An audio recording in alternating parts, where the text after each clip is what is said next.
The most in-depth coverage of the Silver and Black as they set their sights on Las Vegas for 2020. Live from the CBS Sports Radio 1140 studios, it's Silver and Black Today.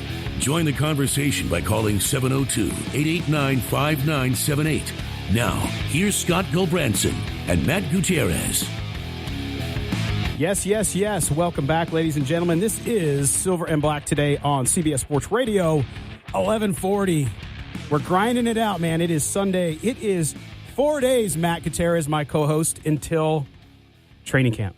4 days. Rookies and quarterbacks will be there tomorrow. That's Everybody's right. Checking into the hotel today, man. It's time to go. They're getting ready, and we are ready as well. And there's just so much going on we got to talk about this past week. And just a reminder, if you are listening over there, thank you. If you have friends outside of Las Vegas that want to listen to the show, you can catch it on radio.com. You can stream it there along with all the other programming here on CBS Sports Radio 1140. Also, we are streaming.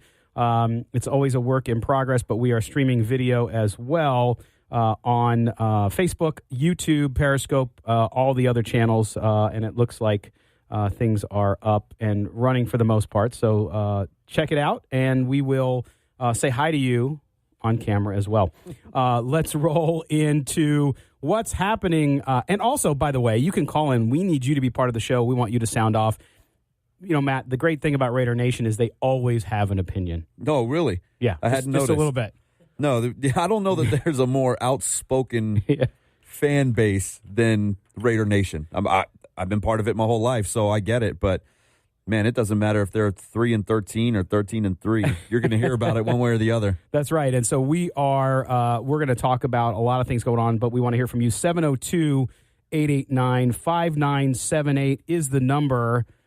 Don't be a keyboard tough guy. Call in and sound off with your opinion on all that is Raider Nation, and we'll get going with that, too. All right, let's jump in, Matt. We got a lot of things to get through. Also, just a quick highlight of what we got going on the show today, because this is the kind of show you do not want to miss any of it. Coming up here at the bottom of the hour, we're going to welcome in Sheryl Thornton-Burnham, who is the head of the 702 Raiders RedZone Booster Club, because outside of Las Vegas, they talk about how nobody here is excited about the Raiders. Well, nobody is, clearly. I mean, I don't see any silver and black anywhere or everywhere. I had a guy on Twitter tell me, well, I drove around, for 2 weeks, and I never saw any bumper stickers. I don't get that. What's the deal with people that come to town for a day, a week, whatever, and think that they have the pulse of this city? Yeah. More so than people that have been here for 40 years. No, I know. And not only that, but again, I took my kids every weekend. I take them to get a Slurpee 7-Eleven. Mm-hmm. And in there, they're selling, all kinds of Raiders. Everywhere you go, it's there. But we're going to talk with her about the club here, what they do. Sheryl is also the membership director for the UNLV. Go back to UNLV alumni because I went to UNLV. For the NFL alumni, which I am not part of. It's a little bigger. Yeah, it's a little bigger. And she'll talk about what they do here and how it's growing in Las Vegas as we see more and more pro athletes because of our tax-friendly status coming in. It's key. It's kind of key in living out here. Makes it easy. It is, absolutely. And then we're going to have Michael Troiano, who's a criminal defense attorney here and going to be a sponsor here on our show, so we thank him for that. He's going to come in to talk about the Gareon Conley situation. Gareon Conley, of course, countersuing the woman who accused him of sexual assault. So he's going to walk us through kind of what happened there, because there's some really intriguing things that came out of that entire case, and including, did it hurt Conley's draft status? Did it cost him millions of dollars? We'll talk about that with Michael. Then, in hour number 2, I know the thing that everyone's all excited about, and that is Phil Villapiano will join us again here on the show. We have started a campaign along with some other folks on social media to get him to be part of the broadcast team now that it's switched over in Oakland. Can you imagine Phil on the sidelines? The ability for him to be able to interact with players on the sideline, I think it's hard to find somebody who would bring more passion and energy to being down on the field again. Yes. It's been how many years since Villapiano played football? 30-plus years? Yep. And I guarantee you every day he wants to be out there smashing somebody's head on the field. No, so. And that's what I was saying. If he was on the sideline doing sideline reporting, for example, I could see him just going up, slapping guys in the head and having fun with that. That would be a really good time. So we'll see, but we'll talk to him. We're going to talk to him about that. We're going to try to convince him that he needs to do it. We'll also talk about training camp and his view of how things have changed with John Gruden there, as he is definitely a Gruden-type guy. Yeah. So I would imagine he'll have some good stuff there. All right, let's roll through some stories, and then we'll talk about these now, but then also later in the show, too, because some of them will deserve some extended time. Number one, PSL hysteria. I mean, come on, Las Vegas. Let's act like a pro city. I mean, geez, act like you've been there before. I know we've only had one season. Act like this is an NFL franchise and not a local high school football team. It's going to cost money, guys. I mean, first of all, the low-end PSLs haven't been set yet, so anybody out there talking about it doesn't know what they're talking about just yet. But this is an NFL franchise. It costs. Parking's going to cost. Seats are going to cost.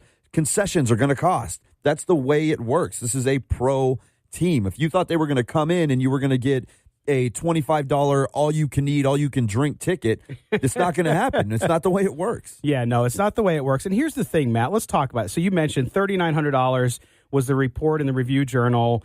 Rick Villada, who's a great guy and a great business reporter, so I'm not at all throwing dispersions on him. But the story was not complete, as is the case. Media today really pressured into doing things quickly.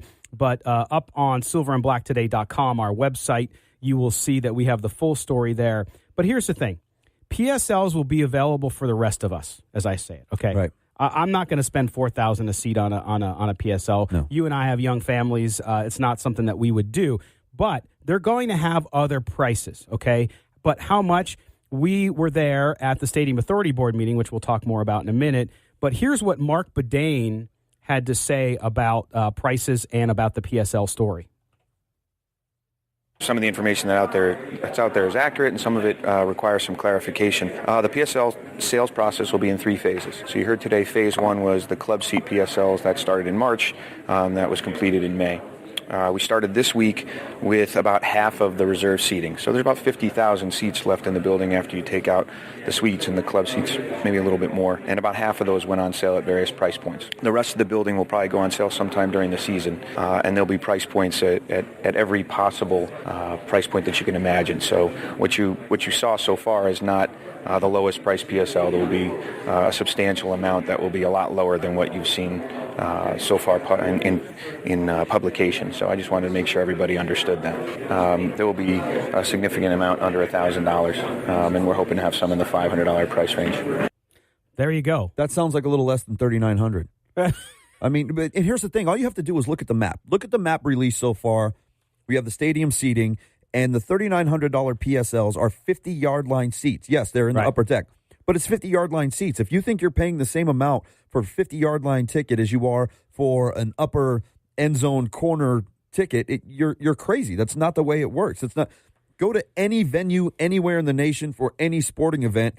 There are different ranges of seat prices. Why would this suddenly be different? No, and it's sort of even a good guy and a good reporter, Jesse Granger from the Las Vegas Sun, who covers the Golden Knights, was comparing it to the Golden Knights prices, which again was not fair. Number one, even though you get more games with the Golden Knights, it's a different. People here, and again, if you've never lived in an NFL city or been to a lot of NFL games, you don't understand the size and scope of the NFL and how much of a bigger event it is. As great as the Knights are, and we all love them, and we all go to games, and I continue to go to games because they're a great team, but it has nothing to do with the other. So you just can't compare. And I think people get size and scope and things like that confused with atmosphere. Yes. Those are two very different things, because the atmosphere inside of T-Mobile for a Knights game is second to none. It's phenomenal. Everybody's into it. You have a great time. But the scope, the scale, everything involved with an NFL game, it's once a week. It's a 3 to 5 hour tailgate party. It's the biggest game there is in America, and it's 65,000 people. It's just a completely different animal than what you get out of being inside of an arena. It is. So we'll talk more about that later as well. Broadcast brouhaha. That's right. Greg Papa is out as the play-by-play announcer after 20 plus years. Settle down, Raider Nation. Yes, rumors became a reality and still unconfirmed as Brent Musburger, although it's pretty much been confirmed there. And yesterday we saw Lincoln Kennedy confirmed that he will join the broadcast team as well. And we want to draft Phil Villapiano to be part of that team as well. So we'll talk about that. Again, it's part of the massive change. It's coming, Raider Nation. If you're Oakland Raider fans, we love you. But it's coming, man, and you got to get used to it. So we'll talk about that later. Also this week, we had the Stadium Authority Board meeting. Couple takeaways, and again, we'll dive deeper into this later after our guests. It's on schedule. It's on budget. Tinfoil hats, get on with your life. It's not 2022. It's not 2027 unless there is like 1,000 people all in on some fake conspiracy. What would they be building over there? No. But it's not going to be done on time. Anyway, concrete bowl? What are they doing? So we'll talk about the hotel tax, a budget update for you on that, and a timeline on the review as well. Also, the Raiders franchise has gone up in value. Huh. Gee, I wonder how that happened. Why? It can't be because of crappy Vegas, right? Forbes ranks them number 43. This is what it's about, folks. One of the world's most iconic brands gaining value because of the future, and we'll talk about that as well. So, Matt, I mean, there's just so much that we got to get to today, and we'll talk more about the Stadium Authority Board meeting. I was there and what happened, and then we're going to have Sheryl here in a minute to talk about the strength of Raider Nation in Las Vegas. And, oh, by the way, a quick announcement, August 10th. We will have a game-watching party with our brothers, including Matt, from Sports Adrenaline, Las Vegas, at the Palazzo at Legacy Stadium. We're going to have a game watcher, the Raiders' first preseason game on August 10th. We're going to be there. We're going to have a kind of a season preview beforehand. We're going to be doing stuff at halftime, including giveaways. Free stuff, guys. That's Get right. out there. And we are, I think Tony Cordasco, our producer, said that he's going to be sponsoring free tinfoil hats if some of those people want to come down. Anyway, we're going to step aside. When we come back, we'll be talking to Sheryl Thornton-Burnham from the 702 Raider Nation RedZone Booster Club. You are listening to Silver and Black today on CBS Sports Radio, 1140 a.m.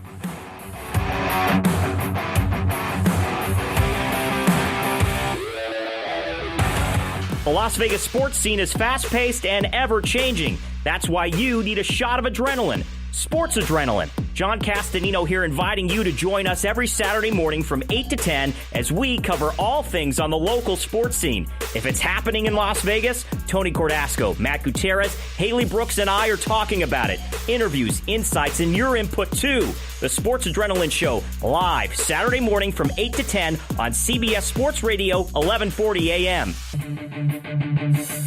CBS Sports Radio. The only way to take Silver and Black today with you is with the radio.com app. Download it today and search CBS Sports Radio 1140 in Las Vegas and listen to us anytime, anywhere. That's right, radio.com, folks. Take us with you. Matt and Scott in your pocket. Whoa. Oh, hey now. Anyway, we are back. It is Silver and Black today. Welcome. Happy Sunday. The last Sunday without football. Ladies and gentlemen, camp starts tomorrow. Woo-hoo. Rookies report with the coaches, and then on Wednesday, 26th. What's Wednesday? Thursday. One of the days. Yeah, Thursday. Thursday, we will get the Raiders. So much going on this week, man. This week is nuts. It's crazy. And at the bottom of the hour, Sheryl Thornton-Burnham from the 702 Raider Nation RedZone Booster Club will be here to talk to you and to school all of you outside of Las Vegas about how strong Raider Nation is here in Southern Nevada. So we'll be back with that. Now, Matt, let's touch back on a couple things. The broadcast thing I'm going to save for later because we're going to be talking to Phil Villapiano, who we think and we feel must be part of the broadcast team in some way, was the Stadium Authority Board meeting last week. Now, if you listen, I get these direct messages from people all the time outside of Las Vegas in particular who say, hey, did you see this video? It says the stadium won't be done until the year 3000, right? And I click on it, and every time I click on it, it's the same fool. Okay, yeah. So we had the Stadium Authority Board meeting. We go with a critical view of it because we're always listening to see what happens. Locally, people get completely enamored and psycho about this, and I'm showing it on camera if you're watching us on YouTube or Facebook. And this is the room tax revenue summary report that is done monthly. It trails by a few months. Okay, but this is how we fund the stadium. In Nevada, our portion of the stadium is through room tax. So all of you who come in and get act like drunk fools and gamble. No, I'm kidding. Wait, it doesn't come right out of my pocket? No. I'm not paying for my this tax myself? dollars. Yeah, come on, guys. Focus up. Focus up. You could use it for school. Just do some homework. Never mind that the marijuana tax isn't being used for schools. Anyway, so we'll look at this, and if you look at the report, what we saw here from the revenue tax, we saw March, right? Everybody got those folks who were against the stadium went ape because in March it was down. It was below projections. Mm-hmm. Okay, so this is going to be a roller coaster. Every time there's a month that we're off, people are going to see. Don't build a stadium. What about the months where they're ahead of projections? Right. That doesn't, I mean, if I'm doing, I don't want to do tinfoil hat math, but if I'm doing regular math, I would think that kind of offsets the months that are slightly down. Perhaps. Maybe. So if you look at it, so monthly revenue, this is the last quarter. March was down 7% from what projections were. Excuse me. Let me straighten this out. It was year over year. We now have year over year data. Mm-hmm. We've been collecting tax for a year. So this is actually a much better view of how it's doing because you have the year over year. So year over year, it was down 7% for March. For April, I know this is going to be like conspiracy theory, grassy knoll, UFO. It was 3.9%, 4% over projection, over year from 17 to 18. May was up 5.4%. So I think we're in the positive. Yeah. And if you look at it overall, for the last year, so March 17 through May 18, it is 2.4% above projections. And they even break it down by jurisdiction because we collect the tax in Clark County, Las Vegas, Henderson, North Las Vegas, and Boulder City. By the way, I don't know what's going on in Boulder City, Matt. Maybe it's people doing things they shouldn't. But the hotel tax in Boulder City is up 130% year over year. Are people hiding out there? What's going on, man? I don't know. I don't want to know that. Here's the thing. So they're slightly above projections right now, which is good. If you're right at your projection mark, you're good. Right. Slightly above, that's fine. This is before the stadium is even done, which the stadium is going to bring more people here, more events here. Do people not understand that once this thing gets built, those numbers will get even higher? They're not going to suddenly plummet. No, it's not like the stadium's going to open up and people are going to go, to hell with this. I'm not going to Vegas anymore. No, they're all going to pitch tents and not pay the hotel tax. Come on, man. Okay. No, just use instead of following these knuckleheads that have no idea what they're talking about and are so disconnected from Las Vegas. Pay attention to people that are actually here, paying attention to numbers, and know how this city operates. Oh, that's just because you're a shill. All right, so we look at we look at the other stadium news, the project and the report. Project budget was unchanged, $1.84 billion. Has not gone up. I think there's some crap out there too about how it's going to go up and we won't be able to afford it. The four funding sources have been processed by the Stadium Authority, $285.3 million. That's 15.5% of the aggregate project budget, blah, blah, blah, blah, blah. Project is on schedule. The contingency budget is at $112 million, so it's covered there as well. As is, they gave a status report, too, on the construction, now at 18%. It's at about 500 people. It's going to go up to 650 and then eventually up to 1,000. And so they should be able to get it done by 2050. The other thing was, and this is cool too, you guys go online if you don't believe us and you want to read it and not like get your information from somebody who lives in their grandmother's attic. You look at this, you can download this whole report, right? If you watch it on video, you can see I'm holding it up. But you can look through this and see the budget, and unless the entire government in Clark County, the construction folks, the state folks are all in on a massive conspiracy, things are looking good. The other thing, Matt, that I was really impressed with too, which was the update on the community benefits plan. So this has the small business and workforce diversity piece of it. The project goal is 15%. They're at 17%. Approximately $667 million of work have been awarded, with $108 million already committed to these firms. 37 different firms have been awarded work, 13 with multiple contracts, and 82% of the firms awarded work are from Nevada. Remember, that was the other thing. Oh, you're going to bring in all these companies from all these other things. It's not going to benefit the state. Yeah, and I hear a lot of this stuff out there, just talking to random people who maybe are loosely paying attention to things or know somebody who, has a construction job or something like that. And the amount of disinformation is stunning. Yes. Everybody thinks they know exactly what they're talking about because they they read a tweet, a buddy of theirs told them something. Nobody actually goes in and looks at tangible, factual evidence. Now, and here's the thing, too, and I get in some discussion. I don't have a problem with people being skeptical or that weren't for the stadium. Hey, that's your right. I got no problem with that. You had your opportunity to influence your elected officials to vote no on it. And guess what? You didn't win. Okay, so that's just the way it goes. But number two is I have these people who come forward with things like, well, what if your four left fingers fell off and then your right foot fell off? Then would you be able to run? And what I mean by that is like, well, what if they don't hit the tax money? Yeah. Okay, and what if monkeys fly out of my rear end? Right. I mean, it just is, if you're looking for negatives, you'll find them. Yeah. If you're looking, could things go bad? Absolutely. Okay, could a meteor hit Earth next week? It's the same. It's the We same heard that thing from somebody. I say that all the time. I mean, it's if you worry about every single negative out there, you're never going to get anything accomplished. Correct. You have to go out and take risks, things of that nature. This is, you need Vegas to fall off the map more so than they did during the crazy recession when the entire country fell apart. You need Vegas to go through the worst downturn economically that it's ever been through for a sustained period of time for them not to hit these marks. Yes. It's just not going to happen. No, and we saw it in 2008. Everybody in this room had family, friends, loved ones, or themselves who were impacted negatively from the crash of the economy, so we know it first well. Now, the other thing was a project schedule, which is nice. They update this. Groundbreaking, of course, we knew was last year. We now have, if you look at dates coming up, we have concrete topping out is next June, so we're getting close to that, right? First steel put in place was July 19th. We saw that happen already. This August, they're going to start structural steel, which means they're going up. September, they're going to do precast stadia erection, which I believe is the stands, the concrete. Okay. That word got you, didn't it? Kind of wordy, but yeah. No, we don't have a male enhancement sponsor yet. But they're going to do that. They're going to start interior rough-in, which basically means starting the interior there in October of this year. Escalators, they're going to start putting escalators in September already this year. And you mentioned the 500 workers that are already there. Yeah. With each phase that goes up, you add plumbers and pipe fitters, you add electricians, you add more steel workers. There are so many different trades that are going to be piled onto this thing. You know, once you're full bore and everybody's there working, that number triples easily. Yes.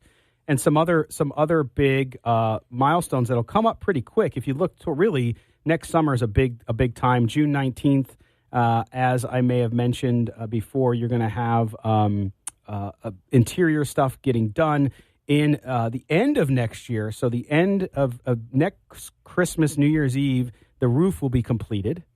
That seems quick, doesn't it? I know. The last seat installed will be May 4th, 2020. I think they meant 3020. It's going to be 1,000 years before it's done. Easily. The field installation, May 5th of 2020, so that's as we get closer to the stadium open. And, of course, certificate of occupancy, July 1st, 2020, and the substantial completion of the entire project, July 31st of 2020. So, again, that document is available. Go up on the Stadium Authority Board website and check it out. I mean, there's a lot of great stuff. There's drawings. There's all kinds. The PSL information that we talked about earlier, including the brochures. All that stuff's up there. It's all public documents, so people should check it out. Yeah, it's actual, again, this is factual, tangible evidence that you can go and look at. You don't have to watch some crazy person's video. You don't have to listen to all this nonsense on social media. Just go and look up information for yourself. You'll understand where they're at. You'll understand that this thing is getting done, that the Raiders are going to be here playing in a beautiful, state-of-the-art stadium in 2020. I think it was built on an earthquake fault that's a flood zone. It's probably just going to sink, is what's going to. It's going to fall into some cavernous void, and that'll be the end of it. Oh, yes. But that's your update on the stadium. A lot of good information there. And you can always reach out to us, too, if you have any questions or if we can help clarify anything. We'd be happy to do that. Again, we are streaming on radio.com. We're streaming on Facebook, our Facebook page, YouTube. When we come back, Sheryl Thornton-Burnham from the 702 Raider Nation Red Zone Booster Club will join us. She's also part of the NFL Alumni Group. You're listening to Silver and Black today on CBS Sports Radio, 1140 a.m.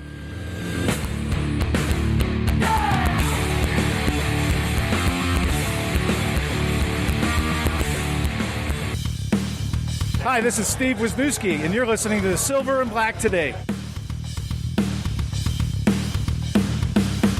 All right, Steve Wisniewski. I love that, bringing us in. I love when the players bring us in, Matt. You know, it makes me remember that event out at Topgolf, which they raised, of course, the great money for Veterans Village. $150,000, man. It's amazing. It was awesome. All right, well, if you're outside Las Vegas, you may read sometimes that people here aren't excited about the Raiders coming to Las Vegas, which is poppycock. It's just not true. And we really wanted to get a chance to talk about fandom and Raider Nation here in Las Vegas. So we invited in Sheryl Thornton-Burnham, who we're going to introduce now. She's the chief executive over at the 702 Raider Nation RedZone Booster Club. She's also the director of member services for the NFL Alumni here in Las Vegas, and we'll talk about that. Sheryl, thanks for joining us here today on CBS Sports Radio. Well, thank you for having me. Awesome. So now you guys just walk everybody through a little bit about what the club is, what it's about, and I like it because it's family oriented. So talk everybody, let everybody know what the club is and what you guys do. Well, our booster club, first and foremost, is a huge fan base for the Raiders. There are probably about 10 to 15 social clubs, as they call them, or other Raider fan organizations in the city. Mm-hmm. And we're just one big family. People think that there's infighting. Like, no, we have one thing in common, the Raiders. Yeah. I think mine is different because of my affiliation with the Raiders. So usually I have a lot of players come by and stop by and say hi, and the fans love it. So, that's what makes us stand out more. But we're not any different than any other club out there. And Sheryl, that's the thing that I was impressed with your group too. And as I said, having kids, my wife and I will, when I'm not working around this stuff, we want to go watch the game with the kids. It's tough. It doesn't matter if you're in Las Vegas, you're Los Angeles, Oakland. Most of the time they're in bars you guys had events last year, downtown Las Vegas, where you could actually bring the entire family. Yes. Talk about that focus. Well, there were two aspects of it. One, we were inside of another club, bar, which I'm going to say their name because I'm not there any longer. Yeah, they weren't really Raider friendly for us. But we do have a new location. We're going to be at the Eclipse Theater. Oh, nice. Downtown, yeah. Downtown. So what makes that, it's easy, it's accessible, it's free parking, there's a real bar, there's food that you can actually purchase, and you can either be in the bar watching the game or you can be in the theater on a huge mega screen watching so they're going to show the games on the theater screen. Wow. I actually, there were a couple of watch parties out there during the playoff run for the Golden Knights, which were they're huge recliner chairs. Yes. You sit back, you can order food from the chair, and you're watching it on a movie theater screen.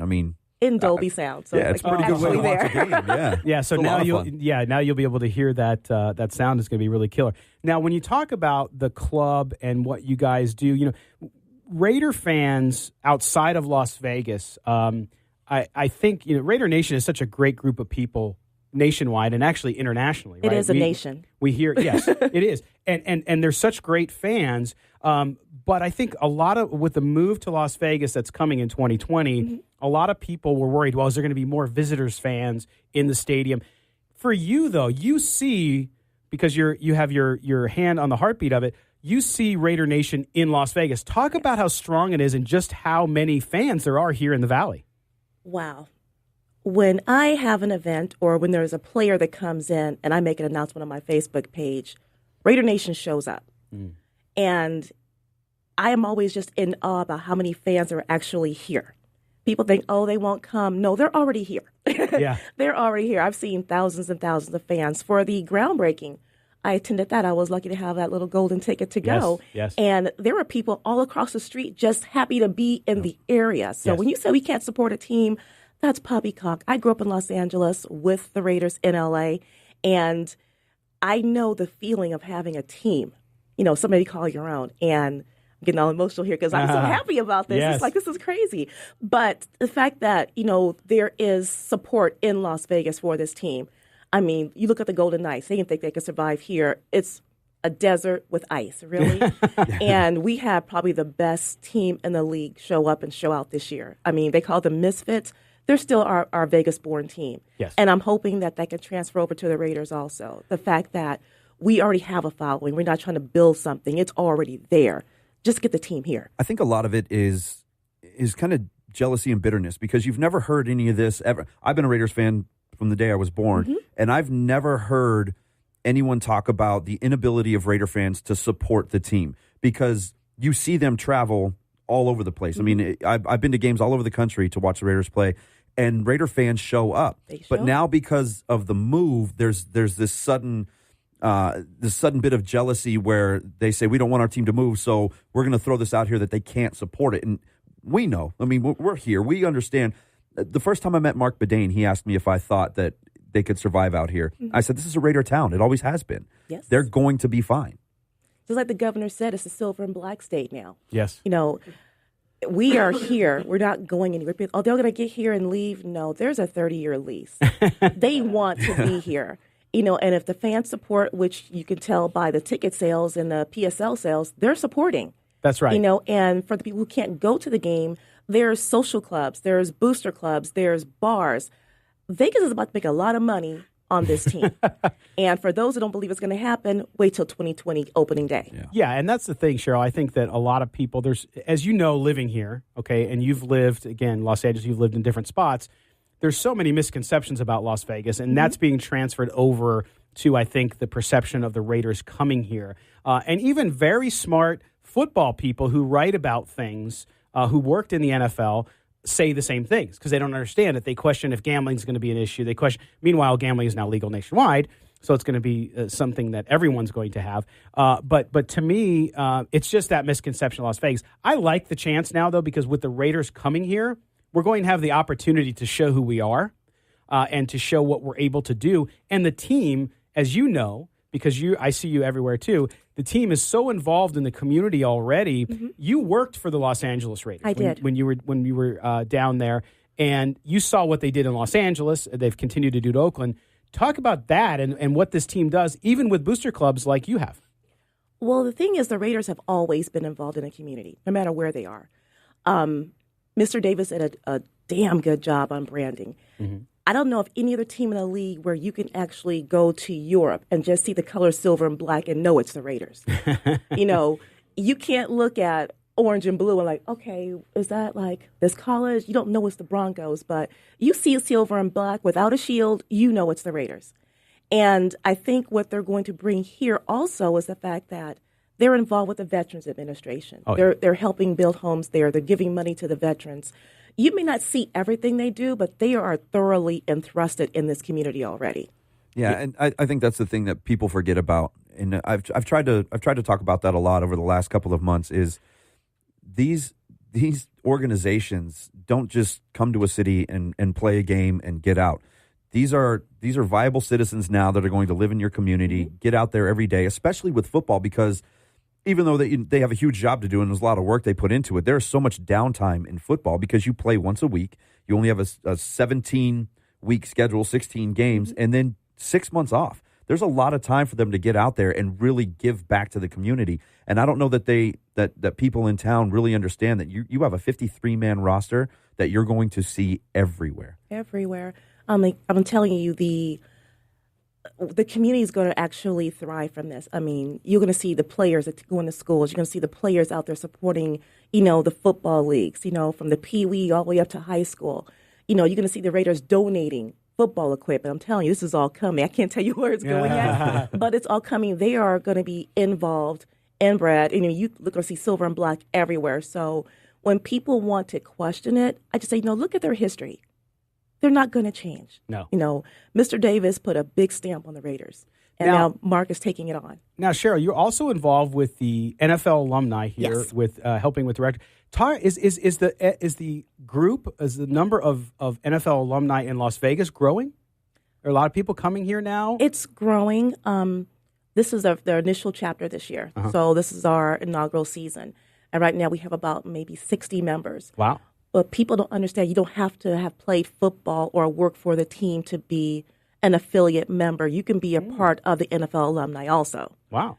Just log on, look for, NFLalumni.org. It's going to look for membership. Then you scroll down to Las Vegas. You can click on and become a member. And what you're doing, you're supporting retired players, but also supporting your community. We do community events here. I was going to say, you do a lot, yeah. We're doing a lot, and we're planning a lot. So we have a Facebook page up. It's NFL Alumni Las Vegas on Facebook. And we're going to have a social event this year. We're going to do something for Christmas. I mean, we're still in the planning stage, so I still need more members, too. So if you're out there and want to become a member, find me on Facebook. Yeah. And but it's a great organization. Our president is Lyndon King. Lyndon was actually playing for the Raiders when I was in Los Angeles. Our vice president is Moreland Greenwood. Oh, yeah. We have, I'm trying to think of who else is on there. Going to kill me. I forgot their names. But Victor B. Cohen, which another great guy. He's actually having a huge fundraiser. He's doing backpacks for kids this week. Oh, nice, beautiful. So Sheryl, we're gonna end this segment now, but I wanted to make sure people, if they're interested in also joining the Booster Club, how do they get a hold of you? What's the best way to find you? My number is for the Booster Club is area code 702-927-0121. Call, text, leave a message there. We'll give you all the information. There's also a Facebook page for our Booster Club. Jump on. Ask you 2 questions. Who's your favorite team and who's your favorite player? That's awesome. Answer those questions, you can become a member. Awesome. That's Sheryl Thornton-Burnham from the NFL Alumni and the Las Vegas 702 RedZone Booster Club here, and we hope to see her this year. When we come back, we're going to be talking to Michael Troiano, who's a criminal defense attorney, about the Gareon Conley countersuit. You're listening to CBS Sports Radio, 1140 a.m.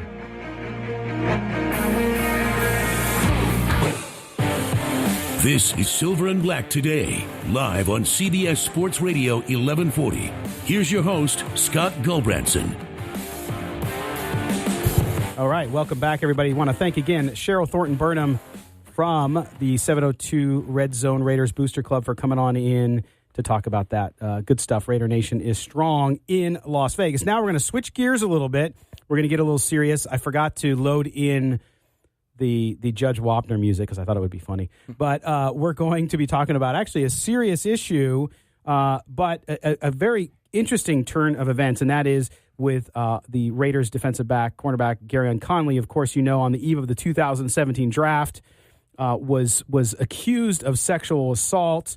The case went to a grand jury. There was no indictment. And now Conley has turned the tables and is suing the woman over this alleged incident. And so joining us now is Michael Troiano. Michael is a criminal defense attorney here in Las Vegas. He's going to be our legal analyst here on Silver and Black Today. Michael, happy Sunday, man. Thanks for coming in. Thanks for having me. All right. You're here. Okay, now we're going to get serious, and you're going to throw some terms that I'm sure, Matt and I know. Michael did undergrad at UNLV, so he's got that same disability that I do. but he went on to Duquesne, went to an amazing law school, and is one of the best guys in town. Now, when we talk about the Conley case, you read up on this. Eve of the draft, 2 days before the draft, Gareon is accused of this by a woman who files a report. They send it to the grand jury, and nothing comes out of the grand jury. So when the case, for people who aren't as familiar with criminal law, when this happens and there's 2 options, right, Michael? You can either a district attorney can charge you with something, they can indict you, or it has to go to a grand jury. What's the difference, and what was the significance of going to a grand jury in this case? Well, when a district attorney decides to submit a case outside of the grand jury, basically they'll bring it to a judge, and then they'll review it when we call a probable cause determination. And they'll look at that and decide if that margin of evidence is there, which is not a very high burden of proof. It's completely different from all proof beyond a reasonable doubt, where you need to be found and actually to have a conviction against you. And if a judge reviews that and they stamp that, then you end up with either a warrant or a summons to appear in court and fight the charges that way. The other way, a more secretive way and a more unfair way, in my opinion, is going through the grand jury. There's a lot less tools out there for a defense side or somebody that's accused of a crime when it's presented. It's a secretive hearing. The defense can't really do much. We're not allowed to present evidence. You can bring your client in to testify if he wants, but in most cases that's typically foolish because as the defense attorney, you're not asking the questions. It's basically just throwing your client up there to the wolves as the district attorney gets to offer their version of events. So the fact that it went to the grand jury and did not come back with the true bill of indictment is very, very rare. I don't have the statistics here in Clark County, but it's almost shocking when it doesn't happen. I mean, when it goes to the grand jury, you're like, okay, if you're a criminal defense attorney, you're like, okay, I got to get ready to defend my client because they're going to get indicted, right? I mean, that's pretty much it's a rare occurrence when that doesn't happen. Now, Michael, with a grand jury, with someone like Gareon Conley, was a huge, famous athlete at Ohio State, then was about to go into the NFL draft. With a high-profile possible defendant, does it go to do they often send that to a grand jury because of their fame, or does it matter? I don't think it necessarily matters. It might have been political issues, things that we'll probably never get a straight answer for and not exactly know why it is. We don't know if they felt there was enough evidence to go forward.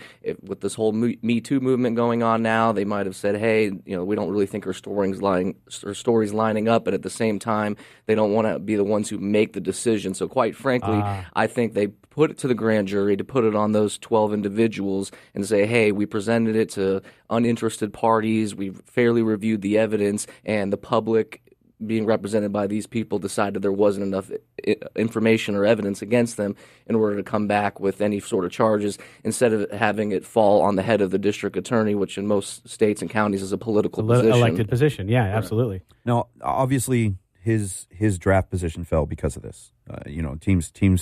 Teams panic. They start to look at character issues and go, maybe he's not worth taking in the top 10. And Connolly fell to the Raiders out of the top 10. Now, he's turned around and now countersuing. What kind of suit does he have? What kind of leverage does he have in this? And is he going to be able to recover any of that money lost? Well, a lot of it's going to be determined based on the fact if she has any money. Any of the information that I've read that's been available online, I don't know if this girl grew up in a rich family, she's self-made, or she is indigent. She doesn't have any funds.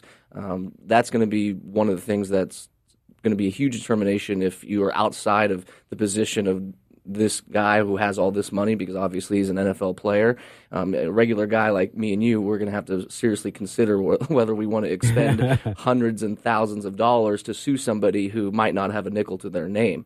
If they can prove that there was damages, that if they're going to get some of the teams that were in the top 10 and their GMs and scouting departments to go in there and say, yeah, he was a top 5 guy, he was graded A, B, and C, this is the move we were going to make, and then obviously we heard the unfortunate rape accusation and had to walk away from the guy, then that's millions of dollars that they could potentially be awarded, but are you going to receive it from somebody that where doesn't would they have get it? that? Yeah. Exactly. Well, and to that point, Michael, I know we talked about this before the show, and that is, in this case, Gareon Conley has the money to do what you're saying, not because he may recognize any kind of damages from this woman, but because he wants to make a point, right? I mean, do you see that in criminal law, people fighting back to sort of say, hey, listen, I was wrongly accused, I want to clear my name? Well, it's unique because I do have a lot of clients that are wholly innocent and come in and they want to be aggressive and fight, which is understandable, and that's what I'm there to do for them. But at the same time, once you're charged, you are in a defensive position. It sounds silly, but it's just the reality. So to go forward and sue somebody when you still have a case pending against you, it's difficult. So you either need to get it dropped, dismissed, or have a judge or a jury find you not guilty to be in a position that Conley's in. And at this point where they didn't even bring charges, he's in a much stronger position than most people that are walking through my door, because the district attorney's already presented the evidence. 12 members of the community did not find enough to go forward, and now he's in more of a position of power to say, do I want to expend these funds in order to not necessarily clear my name? It sounds like his name's been cleared depending on how you look at it, but show and prove her, the alleged victim, as a liar. So it's more of just kind of retribution for him more than anything else. Yeah, I mean, I don't think he expects to get anything out of this other than, see, I told you I didn't do anything. Yeah, the way that I was looking at it in our prior conversation, it almost seems as if he's going after it, not for the money, unless there are funds that we're not aware of, but maybe for a bigger purpose outside of himself. Because on the flip side of this, a lot of women who are victims of actual rape are encouraged by other victims to come out, not just for them, but for other victims out there that may not have the courage to go forward, and it's a bigger cause. He may be doing this for a lot of the men and or women that are accused of these type of crimes, or future NFL and college players, to say, hey, we need to step up. We need to spend the time, money, and energy to fight this, not only to prove our innocence, but to show that the other person is bold-faced lying. Because he's a young man. This is only his second year in the league, I believe, right? Yep. I mean, he's got his whole life ahead of him. So it's a tough fight. It's an emotional fight. I can see a lot of people walking away and say, let me just focus on my career, focus on being a Raider, focus on my skills and getting those endorsement deals back. But there could be a benefit if he does take this all the way and the jury awards him, even if he doesn't see the financial benefits from it. Pretty brave of him to do that instead of just wanting to just put it behind him and maybe pay somebody off. So we appreciate it. Michael Troiano, TroianoVegasLaw.com. Nobody wants to have a criminal defense attorney. You don't want to have to need, but there is needs. If you need one, Michael is the guy. That includes DUI, includes everything. You guys do everything. Michael, we're going to have you on through the course of the year. We thank you for coming in. I'm looking forward to it. Thanks, guys. All right. Silver and Black today here on CBS Sports Radio. We'll be back right after this.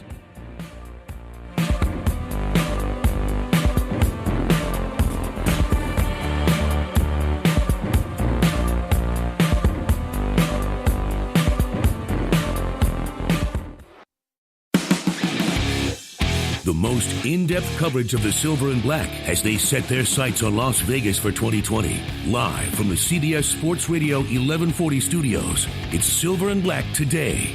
Join the conversation by calling 702-889-5978. Now, here's Scott Gulbranson and Matt Gutierrez. Welcome back. Silver and Black today on CBS Sports Radio 1140. I am Scott Gulbranson, joined by Matt Gutierrez. I want to thank Michael Troiano. Interesting conversation, Matt, about the Conley case. And, you know, I love the point he brought up. I mean, we both have daughters, and, you know, sexual assault is a serious, serious problem. And when it happens for real, you want people held accountable. But when people allege it happening and it perhaps didn't, that's so counterproductive. And so in this case, and understanding kind of how it's going down, really interesting conversation. Well, it's tough because your immediate reaction is to blame and point fingers, and you know you don't ever want to have to deal with that. In, like you mentioned, as being a father, you don't ever want to have to see your daughter, or any woman for that matter, have to go through that. So your immediate reaction is, you know, that's a black eye. That looks bad. You know, you look at him and go, how could you do that kind of thing? Because of and you know, he mentioned the Me Too movement and all of that. Because of that stuff, you immediately go to that side. But if it's a false accusation, it's such an awful thing to throw that at somebody, knowing that it's going to smear their name for how long. You can't ever wash that off, because no matter what, now Gareon Conley, no matter how great his career goes, people are always going to turn back to this and go, yeah, but remember the accusation. Remember he fell in the draft because of. That's right. That's a hard stain to wash off. Whether it was true or not, it's hard to get rid of. Well, and watching, again, completely different circumstances, completely different case, but watching the documentary on ESPN about the Duke lacrosse team and all of that stuff, and how, you know, those young guys still dealing with the after effects of that, even though their names were cleared. Right. It never goes away. It's always going to be there. So hopefully Gareon Conley gets past that, and I actually like what he's doing to try to clear his name, because it tells me that not only he's not doing it for PR purposes. If you're doing it for PR purposes, you pay somebody off, you get them done with, right? Yeah. We've seen that happen with other celebrities. Well, that's why I asked him about, you know, is he really going to get anything out of this? No, right. I think it's more of just, you know, just some retribution. Just, look, I told you I didn't do anything. So yeah, she was wrong, I was right. Let's move past it. That's right. And just a note, I know there's a lot of folks out there watching us as well. So if you're watching us on Facebook, right now we're up on Facebook. This weekend, we had Sports Adrenaline yesterday at this time slot too, which we also do the video for. We had some issues. I don't know if it's the rain. The station had some rain get into the ceiling here. There's all kinds of issues. So we apologize for the video hiccups, but we are up on Facebook now. It might be going in and out, but we're working on fixing that for next week. So thanks for sticking with us and watching and listening. Okay, Matt, let's go back to something we talked about at the beginning of the show. There was much, I keep using the same term, gnashing of teeth this week over the news that longtime Raiders play-by-play announcer Greg Papa was, whether you look at it as unceremoniously or just let go, he was let go. In essence, the Raiders didn't wait for 2020 when everyone thought that Papa would leave because he's a Bay Area guy who wants to stay up there. By the way, before we start this discussion, he's a consummate professional. He's a great broadcaster. I love his calls, loved listening to him. But for the points of this discussion, we're going to be talking about the future. And Matt, it's not surprising. You know, change, people don't like change. If you're a Raiders fan in the Bay Area, everything's changing. Your team's moving. You had a new head coach, which you might be excited about, but everything has been changing immensely over the past several months.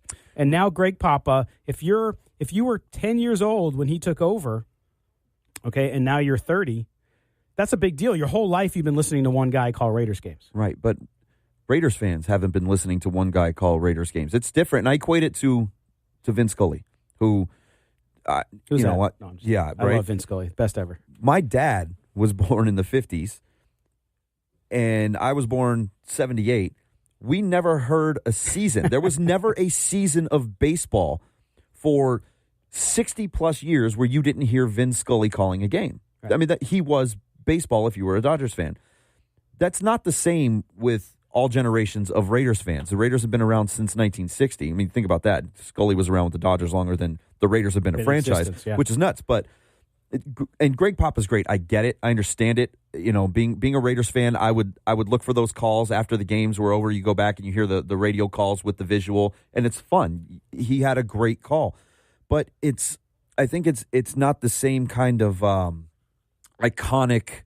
You know, it doesn't match up the same way. He's great for this current generation, and he's been there for 20 years, and you get it and you love it, but you move on from that because it's a new direction. The team is moving to Vegas, which you mentioned the 2020 thing. I am surprised that it happened now and not in 2 years, but you don't know what's going on behind the scenes. You know, there could have been infighting going on there. There could have been, contract disputes or whatever, because there is a lot of fluctuation that's going on with this transitional period. And Matt, I think for those folks who feel like it's the apocalypse because their team is moving, which I get to a certain degree, I think this just reinforces negativity for them, saying, look, forget this team. And if you want to abandon them, I get it. I mean, people do that, and I got no problem with it if that's what you want to do because of what they did leaving your town.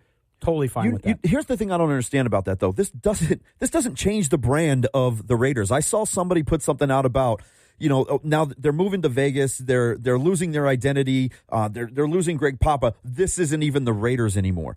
That is such a ridiculous, again, tinfoil hat kind of take. Are you kidding me? You're telling me that this team has only ever been identified with being in that rundown dump of a stadium and the touchdown Raiders call? That's the only identification this team has?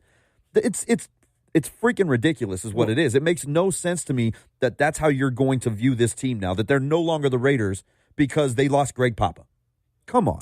And by the way, how many people actually listen? I mean, here we are on the radio. I don't know if this is counterproductive for me, but how many people watch the game versus listen? Now, if you're at work or you're in the car, I get it. That's your options, right? And I love radio. It was my first love as far as media goes.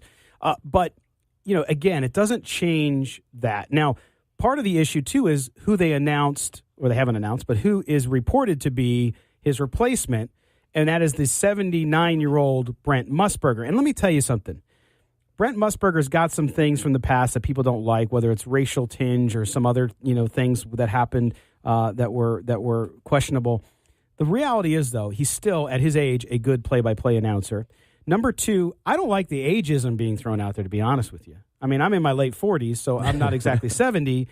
But since when do you throw people away because they're 79? Does that mean he can't do it anymore? Right. Now, if he was on the air and he was bumbling and stumbling and he couldn't get it out, totally get that. Say, look, it's like a singer who can't sing anymore. Right. That's not the case with this guy. And now we heard yesterday Lincoln Kennedy, which is a great move as well. I think they're going to be just fine. And who knows what it's going to look like in 2020 when they get to Las Vegas. And it's not like it's just some random 80-year-old guy. It's not Joe Blow, 80-year-old guy. Yeah. It's Brent Musburger. One of the more iconic voices in the history of sports. You can't think of a Rose Bowl without thinking of that voice, right? So I like the move. Again, I don't like that Greg Papa's not going to be there. Don't get that confused with, I'm glad Papa's gone and we're bringing in Musburger. If Papa stayed on and he made the move to Vegas or at least came down for the games, great, because he's great and he's the voice of the Raiders. But he's not going to be the voice of the Raiders going forward. You just have to deal with that change. That's right. And we do think, though, I mean, part of the discussion and coming up in the next segment, the next two segments, because one segment is not big enough for Phil Villapiano, but we have started, along with some other folks out there, the move that we would like to see Phil become part of this broadcast team. I don't know where. I mean, there's people with the Raiders, the president, Mark Bedane, other folks who need to decide that, and of course the owner, Mark Davis. But I just believe Musburger, Lincoln Kennedy, both great guys, good broadcasters. They're going to be really, really good as a team. But I think you need to inject some color in there. You need to inject somebody who's got some bigger-than-life personality. And to me, putting Phil on the radio, whether it's on the sideline as a third guy in the booth, as a roving guy, I don't know what. But I just think that it's something that would be amazing for this team. I would use the word irreverence. You need to inject a little bit of irreverence onto that call. You know, Musburger, the consummate pro, Lincoln Kennedy, such just very, very thoughtful, well-spoken individual, great Raider of the past. Absolutely. Throw a little irreverence in there. Get one of these throwback guys, the 70s. You know, we talked about the Badasses book. You know, one of those guys, and I think Villapiano kind of fits that mold, right? Just a little Maybe bit. more so than anybody else. And I think, too, I can just imagine, Phil, and we'll ask him about this in a minute here, but I can imagine Phil on the sideline, right? And he's talking to guys and plays and coaches, and, somebody's on the way out to halftime. Can you imagine him interviewing Gruden on the way into the locker room when the team isn't playing as well as it should or is playing as well as it should? The exchange between Gruden and Villapiano on the field? You couldn't air it. It'd have to be on an hour-long delay. There's no way you could air that live. There's no way. But the intensity that Phil brings, the personality, the sense of humor, and, oh, by the way, the knowledge of football right, that this man would bring to that team, that defensive mindset, that linebacker mentality, I just think it's broadcast heaven. Yes. Would Phil have to start to be careful with his language? Maybe. It'd be fun, man. I mean, it really would. I think you'd have a good time with that. But I think you talk about bridging the future with the past, and making sure the Raider tradition continues. And of course, Lincoln is part of that. Lincoln's one of the greatest Raiders of all time, and that's great that he's there. That's an amazing move. Now, if you could get Phil there as well, to me, man, I'll tell you what, it would be, again, radio heaven. I think more people would listen to the radio. Yeah, because of those guys. It's unfortunate that we do have. I talked about the hour-long delay. That's one of the reasons you don't get the same kind of you used to turn down the sound on the TV and turn it up on the radio so you could hear the great calls. Yeah. It's not lined up anymore. You miss that. No, we won't. But we're gonna step aside for a break. When we come back, the venerable Phil Villapiano, Super Bowl 11 hero, will join us, and we'll try to convince him that he needs to be a broadcaster for the Oakland/Las Vegas Raiders. You're listening to Silver and Black today on CBS Sports Radio 1140.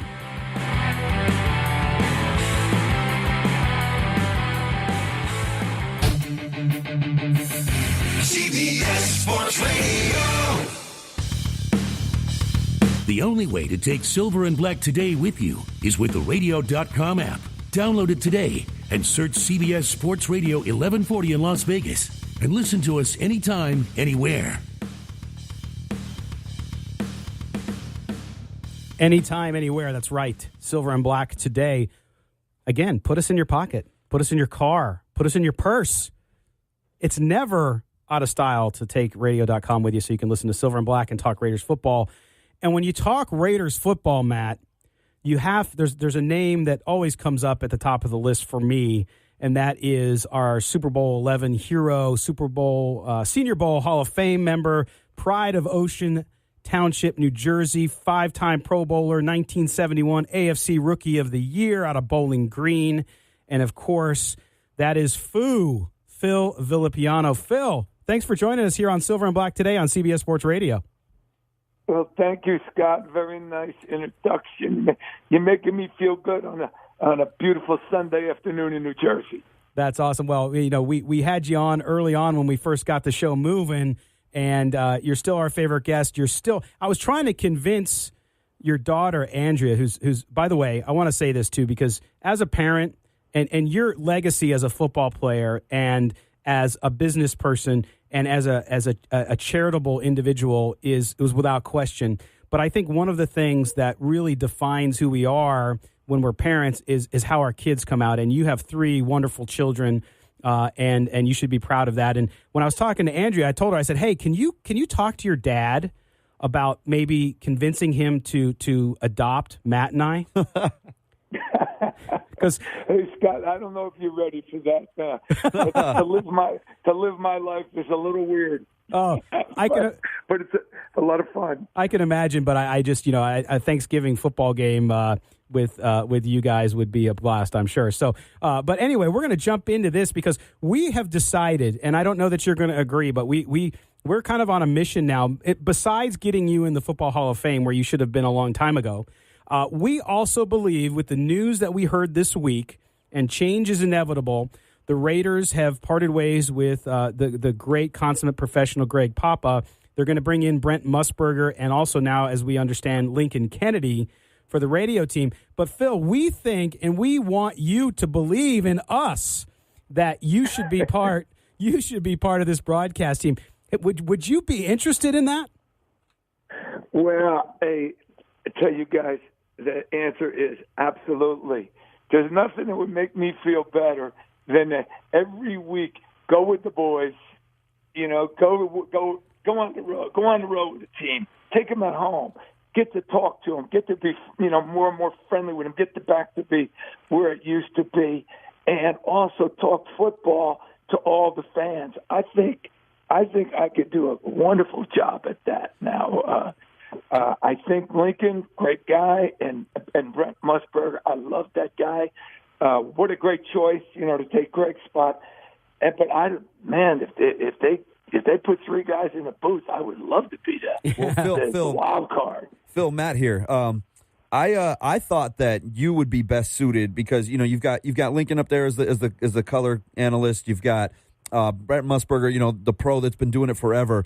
To get you back down on the sideline, to be that sideline guy, so that you can mix it up with the guys down there, have that bit of a reverence, slap them on the back of the helmet, get them going, and just be on the field again. Because I have a feeling that in the 30-plus years since you last played, every day you want to get down there and start breaking heads.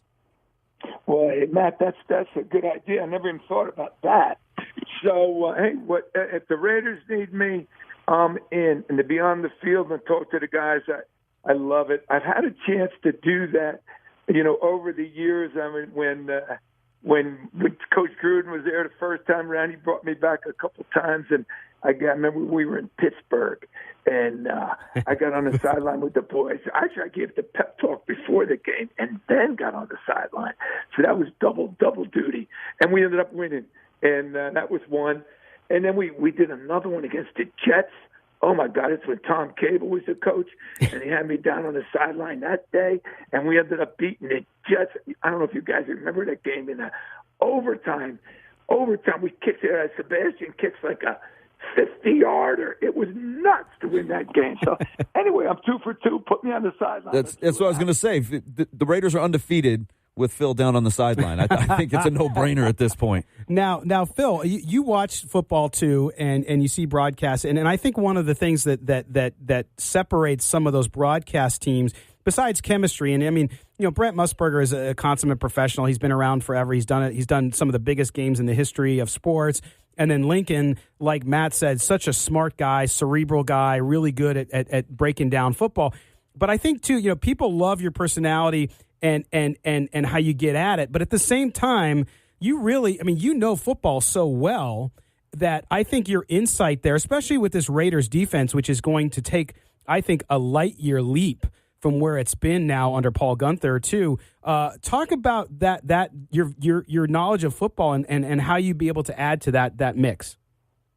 Well, that's a very good question, and I think the guys that can add to it got to talk the language of the fans.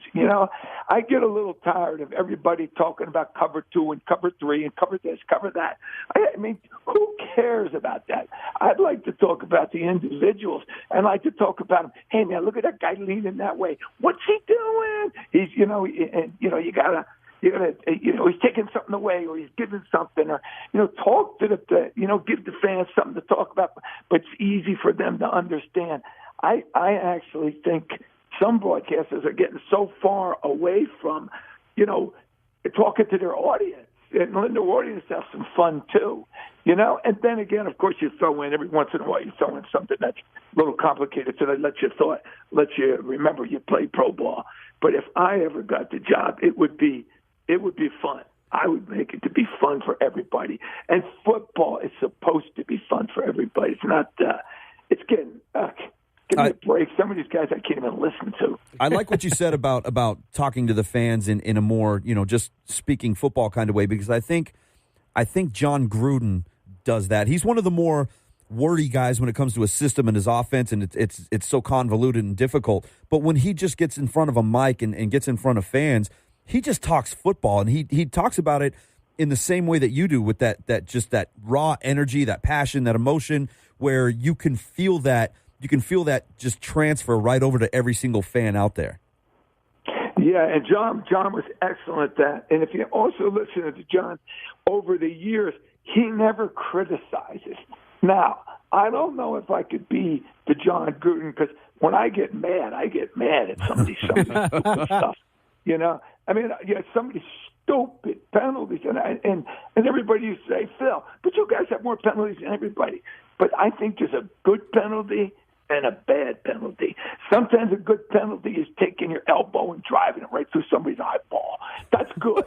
Then again, you jump off sides when, on a field goal. Get out of here. You know what I mean? So, I think that, John never said, guy would do the stupidest thing in the world, and John would start talking about somebody else, But me, I think I would give you a little bit of both, unless, of course, there's rules against that. But if there's rules against that, then that's not good broadcasting, I don't think. No, I think with you down on the sideline, you have to throw the rule book out a little bit and let you do your thing. And that's a perfect example. If you're going to take a penalty, let it count for something. Let it send a message. If you take a stupid penalty on a 4th and 2 on a field goal attempt and you jump off sides, that just changed the entire complexion of the game. But send a message with a penalty if you're going to get a penalty. Now, and the beautiful thing is, similar to the hockey players, when Washington got into the Stanley Cup Finals, they didn't make any penalties. They played Ovechkin was killing people, but no penalties. That's what I used to think the Raiders could do. We would absolutely be the most physical team out there. We would hit them as hard as anybody all year long, but in the playoffs, no penalties. And I think that's the way you're supposed to play.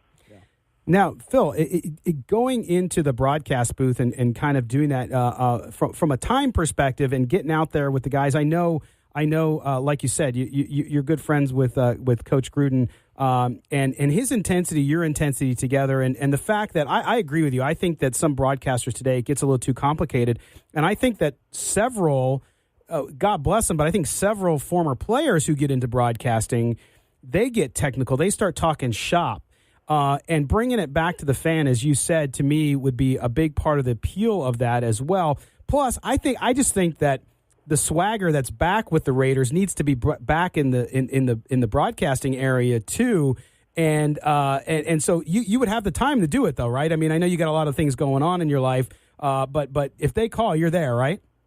Yeah, absolutely. And what I've done in my life, I've worked in shipping. And we win the Super Bowl 76, go to Vegas, meet a guy. We played golf for a couple of days, and he said, "What do you do in the off season?" And I said, "Nothing." I lift weights. He goes, "You want to learn something?" I said, "What do you got?" He goes, "I got ships."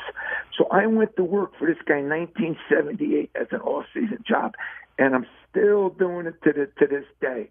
I'm into transportation, but the most beautiful thing is I worked like a Raider. When I first started with those guys, I did it just like I played football hard, and now I've gotten to the point where my job is pretty simple, and I work for great people, and I think my company would enjoy me being with the Raiders, and they would think that would be a good thing. They would say, "Hey, Phil, take as much time as you want." Oh, that's as long as you still can do my job. Well, and Phil, we're gonna step aside and pay some bills real quick, and then when we come back, we're gonna keep you over, and I want to ask you, and Matt and I want to ask you some questions about the team this year, about going into training camp with John Gruden for 2018, because I know you're close to the situation. We want to hear your thoughts on some football. All right, so sit tight, and when we get back, ladies and gentlemen, we'll be joined again by Phil Villapiano, who we want to be on that Raiders broadcast team. So stick tight. Don't go anywhere. You're listening to Silver and Black today on CBS Sports Radio, 1140 a.m.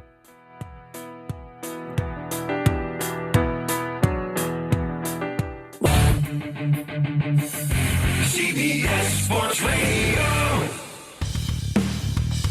The only way to take Silver and Black today with you is with the radio.com app. Download it today and search CBS Sports Radio 1140 in Las Vegas and listen to us anytime, anywhere.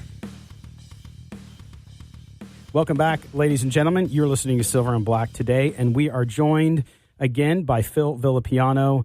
Foo, the great, the commissioner, right? That was your other nickname? Now, oh, God, you guys got it all. I like that. Now, Phil, listen to this. Okay, so John Gruden's back. You guys have like the same, to me, same type of personality. He was not a vicious linebacker like you were, but nonetheless, the Raiders have always made, since Al Davis took over the team, have always made it a priority to take care of and involve alumni. Now, with Gruden back, it seems like that's even greater of a focus, and him reaching out to you guys and making sure that the younger players understand the culture and the history that this brand and this team was born out of, which was you guys really back in the 70s. How does that make you feel? How close do you feel to the organization? I know you've always been close, but do you feel even closer with Gruden there? I really do, and I was so happy to see John come back, and I was so happy to see Mark give him that 10-year deal, so he's going to be around a while. It may take a year, maybe two, to really get back in stride, just to get the boys playing the way he wants them to play, and those guys understanding that his system is really going to work. But it could come right now. It could come right now. But it might just take a little bit. So now he's got a nice 10-year window. We're all going to be rooting for him. I see this year we've got players. We just got to get them to play together. And I see that for next year. But the year we go to Vegas, I don't see why we can't do what the Crusaders did over there. Win it all. First year, well, they didn't win it all. But we would win it all in Vegas, in 2 years. So I'm liking John. I'm sure. I mean, nobody knows, and that's kind of like it's exciting right now because we don't know what we're going to look like. We don't know what they're working on every day, and I'm sure it's good stuff because John has been around. He's watched every team, and he's been in every, did all that training camp stuff. So he has seen stuff that no one's seen, and he's probably going to take a little bit of, maybe a little bit of the Eagles and maybe a little bit of the Patriots and a little bit of maybe Houston and put it all together, and we may have the best of all worlds. And I'm really looking forward. I like his staff, and I like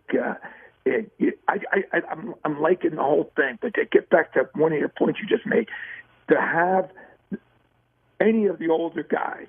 We got Daryl LaMonica walking around. George Bland, he can't walk around anymore. But Jim Otto, the guys that played in the 70s, the guys that came in there, and there was an Al Davis and a John Madden, and if you didn't play their way, you were gone. And they got everybody playing that certain way, and that certain way got more and more fun, and we became this team.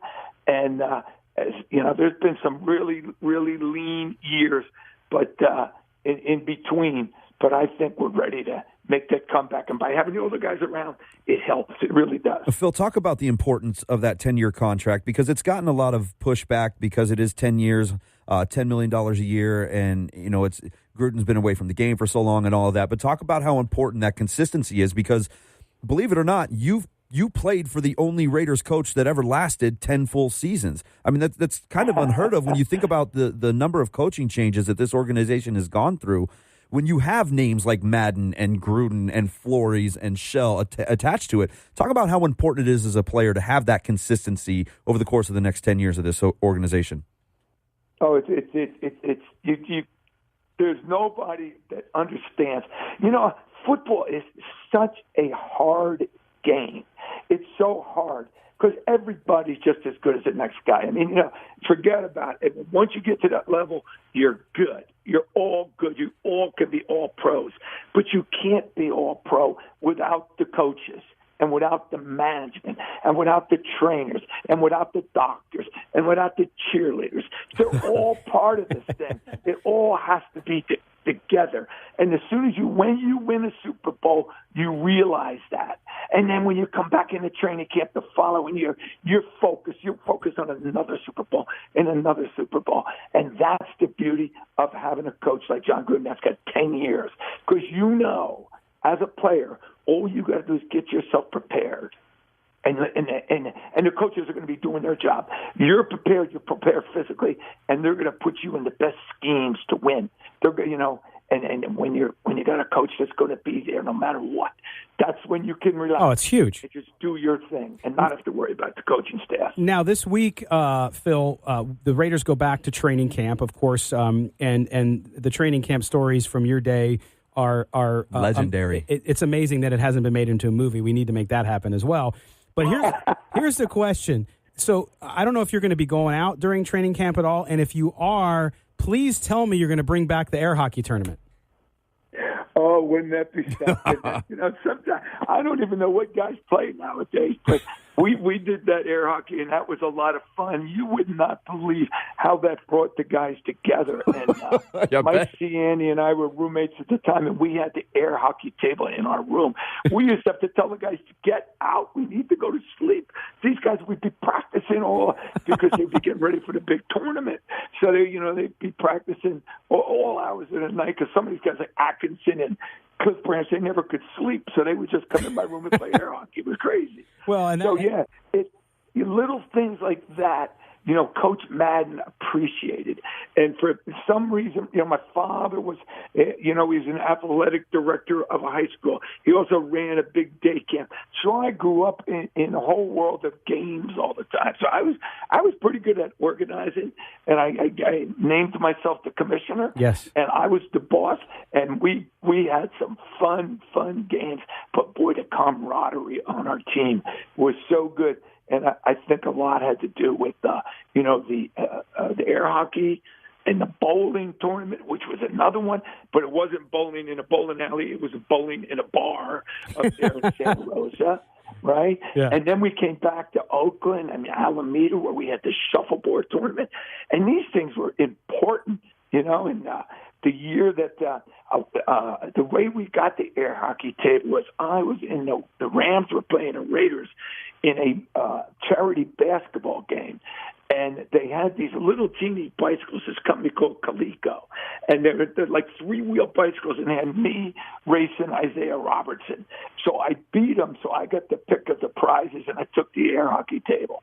So now we have the tournament, and all the press is covering it, and I send the articles to Coleco. They threw a big party for us down in Oakland. All the guys got the pick at all the games they wanted. It was nuts. But it made us closer. And John Madden never, ever got in the way of us guys getting together and having fun. And, and what I told you earlier in this show, football is fun.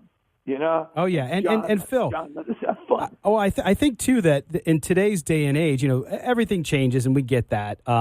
So it's not exactly like it was when you guys were at training camp. But I think sometimes with a team, especially a team like this that's coming together with a lot of new pieces, a new coaching staff, make it simple, bring it back to really basic things. And that's why I brought up the air hockey, because just getting guys in a room, they're not talking to agents, they're not talking to sponsors and thinking about their personal brands and all this stuff, because that's become huge these days. But just getting them in a room around something that is really in a different way physical, right, to play air hockey or video games or whatever it may be nowadays, and get that team together, because to become a great team like you guys were, one of the greatest ever, you need that. You need that relationship amongst each other, the trust and everything else that comes along with it. I think you're right. And, hey, we've all in all your, probably everybody that's listening to the show right now, we've all been on teams, and we all know when you're on a fun team. Look back and tell me what teams won, the teams that were all business or the teams that had a lot of fun. And I want you to, and everybody out there is probably going to say, teams that have a lot of fun. So there's a there's a lot of room for fun, even in pro football. And pro football is the nastiest game in the world, but there's still a lot of room for fun, a lot of room to relax, and even when you relax, just like I'm watching the British Open right now, some of these guys are getting so tight they can't even swing. So you got to be able to relax. You got to. Hey, there's a lot of room for fun, and if John Gruden can bring this back, which he, even when he was doing broadcasting, he still kept fun in the game. He did. Yeah. Even when he did when he coached those high school kids or college kids, the quarterback thing, he made it fun.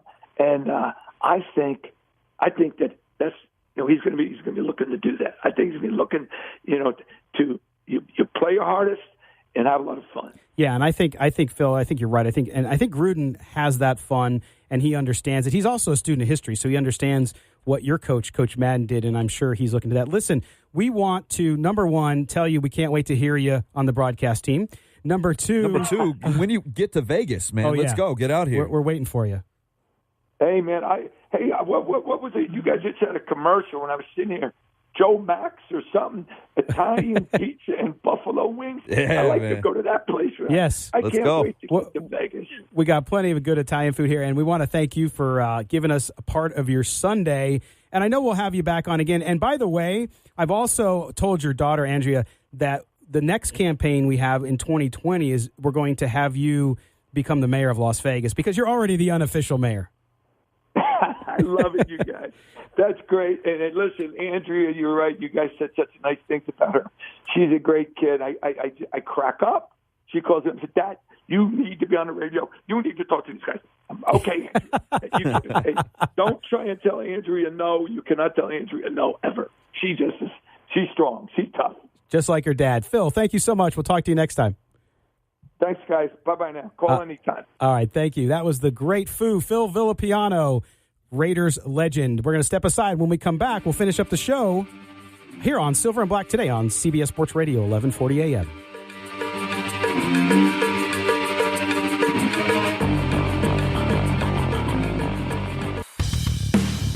This is Mark Bedane, president of the Raiders. You're listening to Silver and Black today. You're back. Last segment here on this Sunday before the start of training camp, and apropos that Raiders president Mark Bedane brings us back in. So we talked about earlier, Matt, the Raiders, the value of the franchise.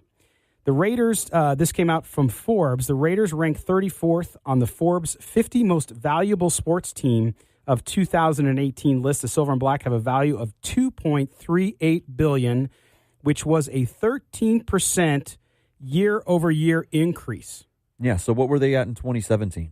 Yeah, exactly. They weren't even on that list. No, they weren't on the list. And not only that, the NFL landed 29 of its 32 franchises on the list. And just so everybody can understand, so again, let me repeat that. 29 of the 32 franchises in the NFL are on the top 50 list of the most valuable franchises. And what changed in the last year for the Raiders? What's the big change they had to put them on this list? Maybe the fact that they're moving to Vegas? They signed Derek Johnson. Yeah. No, I mean, right away, you're already seeing the difference that this is going to make. I don't think people understand how big this stadium is going to be for this team. They've never had anything like this. In the history of that team, they have never had a stadium that was theirs. I understand they're sharing it with UNLV, but it's a different field. The stadium is going to be silver and black. I mean, that's going to be the look of it. It is the Raider Stadium, right? And you'll slide their grass field out and roll that turf field in for game days for the Rebels. So you're not even going to realize that the Rebels play there, really. So, and if you look at that again, just to put it into perspective, how the Raiders have some work to do if they want to get to the top of the list. The Dallas Cowboys, that everyone in Raider Nation loves the Dallas Cowboys. They got oil money, man. That doesn't count. Well, this is revenue money. This is top the list with a $4.8 billion value. Now, that's 14%. Now, for everyone, and this is not a statement, let me just say this up front. This is not a statement in support or against protesting the national anthem. But for all the talk that the NFL was going to get a backlash, blah, blah, blah, the Cowboys were up 14% over last year. So clearly the NFL teams, the Raiders, by the way, just so you, where does it land them on the list as far as NFL teams go? It ranks them 18th. I believe you go back a few years ago and they were like 28th or 29th. Yeah, they were near the bottom. Right. For sure. So already the move and what they're doing, and of course, Gruden and the possibility of success in the future, all of those things together, Matt, are making this a more valuable franchise and really recouping what it should be, because as one of the strongest brands in the history of sport, they should be near the top of the list. You know the laziest argument out there right now is the stupid owner. You know, how ridiculous Mark Davis. He's so dumb. He doesn't know what he's doing. Look at his clothes. Look at his hair. Blah, blah, blah, blah, blah.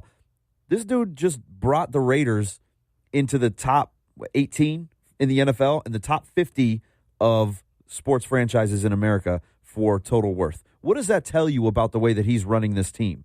You can't look at this objectively and say Mark Davis is not doing a fantastic job as the owner of the Raiders. Well, no, but there's a core group of people who will never give him any credit for what he's done. But it's not just the knuckleheads with the tinfoil hats. I hear it all over the place, even in this city. Stupid owner, he doesn't know what he's doing. It's simply based on what? Appearance? I mean, this guy's all over Vegas already. He's going to all these games. He's supporting all these teams, and he's raising what I love? The value of his club. And I have to admit, if I go back 8-10 years ago, I may have posted a picture of Mark Davis with the Dumb and Dumber picture of Jim Carrey. I may have done that. Was that when you were still wearing your Chargers gear? Yeah, I'll give you a pass for that. I wasn't. Yeah, that was. You were still a Charger. But here's the thing. I find it very funny when people take shots at him for that, for his tennis shoes, for his haircut, for his driving a minivan, blah blah blah blah. And then I look at the pictures of people posting this, and I say to myself, "Are you looking in the mirror, my friend?" Because if you're wearing, again, I don't think personal appearance, I mean, there's lots of people who have different walks of life, okay? You could be tatted up, you could have a mohawk, I don't care, all right? But the moment that you criticize the way other people look, especially this guy and what he's done, and I know we in Las Vegas have a different view of him than some people may have of him in Oakland, but the reality is, we talk about the party that John Gruden threw at Ricky's for Raiders fans. It was all over social media, so Raiders fans out there know exactly what I'm talking about. Who shows up? Mark Davis. Maybe the owner? He shows, I mean, listen, if there ever is going to be a hostile crowd, because no matter what you think about the move, I think overall 98% of Raiders fans love John Gruden, so they were going to show up. Right. Okay, and plus you're going to have Cliff Branch and all these other guys, Lester Hayes. But the fact of the matter is Mark Davis showed up. And the funny thing about it was a lot, again, of these keyboard tough guys talking about Mark Davis being this and being that and looking stupid and being an idiot. Guess who's taking pictures with him and getting autographs? Of course. Yeah, photobombing, jumping into background. We know who you are. Come on, man. You guys, here's the thing, and everybody freaks out about the move and all that, and I'm done. I'm not going to support the team. The hell you're not. Because every Sunday you're going to put on your silver and black. Yeah. Every day you're going to talk about how this team won. And if they win a Super Bowl, whether it's their last couple of years in Oakland or their first couple of years in Vegas, you're going to run around with every single piece of Super Bowl champion paraphernalia you can get your hands on. You will have every shirt, every hat, replica rings. You're going to subscribe to SI and get all their fun stuff. You're going to do all of it because you're still a Raiders fan. Don't tell me you're going to abandon the team because they got a pretty new stadium in another city. Now, I think there are folks out there who... There's like 3 of them. Well, no, but I do believe there are folks out there who and for their own reasons, with the thing that happened in Oakland, if they give up and they're done, I get it, fine, whatever. And I think there will be a small percentage who do and just say, you know what, I turned the page, I'm going to go watch Golden State Warriors, or I'm going to go watch soccer. No, they're not. They're going to be in San Francisco. Come on. They're not going to have anything. The A's, who knows? They're going back to Philadelphia. They're gone, man. They're all in the Jimmy Garoppolo fan club now? Yeah. Now more than ever, right? Right. But yeah, I just think that Mark Davis and clearly the value of the team and the entire organization and what they did in getting the funding for the stadium here and the moves that they've been making are coming along as well. We talked about also, by the way, we have a few minutes left. If you want to call in, if you have a difference of opinion, if you think we're full of it, or if you agree with us, 702-889-5978, 702-889-5978. I don't know. I think I got to go, after talking to Phil again, I think I got to go, run laps. Because that's what I'm telling you. He's going to hype everybody up. Put him on the sideline, man. I think we need to get him like on video conference before our shows just to give us a pep talk. Right? Man, I just put him and Gruden together. Just put them together, like you said, halftime, something like that. I mean, how do you not Whatever get hyped up for that? They got to find a way to do it. I think they'll find a way to do it. It's the same energy. Man, they have the same energy. They do, and the love of Raiders football, which is all what it's about. So, man, again, and season starting, Matt, we think 2 hours goes fast now. We're going to have a lot to talk about. We're going to try to get a podcast on the air this week, depending on schedules. Crazy week coming up in Vegas sports. Crazy week with sports and USA basketball in town, everything else. But we will also post this show after the show. So if you missed any parts of it, you'll be able to hear it. Sorry about the video today. We'll continue to work on that as well. We get into camp. We'll have a lot of sound coming up next week, Matt. It's going to be going to be fun. Players on the field. Wait, football. Playing football. No, it's good. I'm excited. I'm looking forward to it. We talked about off the air the camp battles coming up, so we'll get into that because now you'll get to see. Now you'll see where they're going to put guys. Who's running with the first team? Where's Mac? That's right. We've got a couple days left. Where's Mac? I mean, there's a lot to get into. We're out. We'll talk to you guys next week here on Silver and Black Today, CBS Sports Radio. For Matt Gutierrez, I'm Scott Branson. Talk to you next week, Raider Nation.